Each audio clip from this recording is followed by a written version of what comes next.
আজকের সৌদি আরবে ঈদের দ্বিতীয় দিন, বাংলাদেশে আজকে ঈদের দিন। কিছুক্ষণ আগে আমাদের এক বক্তা বলে গেছেন যে এইবারের ঈদটা একটু ডিফারেন্ট, সত্যি ডিফারেন্ট। আমি বিশেষ করে আজকে যিনি প্রধান অতিথি, উনি বাংলাদেশ থেকে এসেছেন আমাদের সাথে ঈদের আনন্দটুকু ভাগ করে নেওয়ার জন্য। আমি ওনার প্রতি ওনার দৃষ্টি আকর্ষণ করে বলতেছি, আপনি দেখুন বাংলাদেশের মানুষ এই প্রবাসে সারাদিন হাড় ভাঙা পরিশ্রম করেও বাংলাদেশের জাতীয়তাবাদী দলের জন্য কতটুকু ডেডিকেটেড। তারা আজকে অনেকেই ডিউটি করে এখানে এসে দেখা করার জন্য, ঈদ আনন্দ ভাগ করে নেওয়ার জন্য।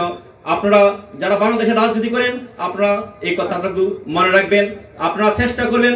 বিশেষ করে যেহেতু আপনি ময়মনসিংহ জেলা বিএনপির দায়িত্বে আছেন, আজকে যারা ময়মনসিংহ জেলার নেতৃবৃন্দ এই সুন্দর আয়োজন করেছেন, চেষ্টা করবেন যদি কখনো কোনো সুযোগ থাকে তাদেরকে লোকাল পর্যায়ে বা আপনার এলাকায় রাজনীতি করার সুযোগ করে দেওয়ার জন্য।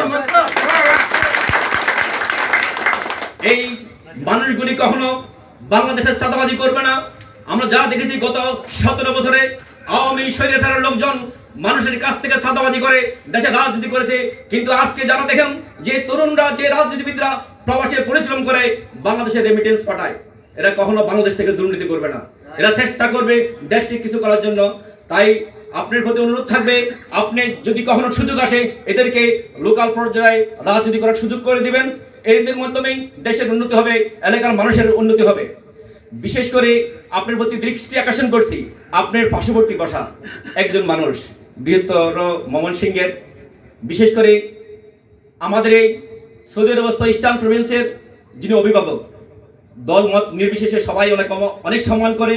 উনিও ওনার অন্তর থেকে যেভাবে এই অঞ্চলের, শুধু ময়মনসিংহের অঞ্চলের নয়, উনি ময়মনসিংহ জেলার কৃতি সন্তান হয়ে কখনো উনি এক জেলার নাম বলেন না, উনি সারা বাংলাদেশের প্রত্যেকটি জেলার প্রত্যেকটি মানুষকে ওনার হৃদয় থেকে ভালোবাসেন, ওনার অন্তর থেকে ভালোবাসেন। তাই আমি আপনার প্রতি বিশেষ অনুরোধ করব, আপনারা যদি কখনো সুযোগ থাকে, এই লোকগুলো বাংলাদেশে একজন এমপি মন্ত্রী হওয়ার যোগ্যতা রাখে, যদি কখনো সুযোগ থাকে আপনি ওনাকে বাংলাদেশের কোনো রাজনৈতিক বা কোনো দলের কোনো একটা কাজে রাখবেন। আমার বিশ্বাস ওনাদের মাধ্যমে বাংলাদেশ তথা ময়মনসিংহ জেলার মানুষজনের অনেক উপকৃত হবে। প্রিয় বন্ধুরা আমার, আমি বিশেষ করে ময়মনসিংহ জেলার যারা আজকের আয়োজন করেছেন তাদের প্রতি কৃতজ্ঞতা প্রকাশ করছি।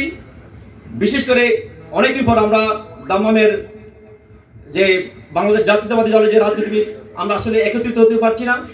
এই ঈদ পুণ্য মিলনীকে কেন্দ্র করে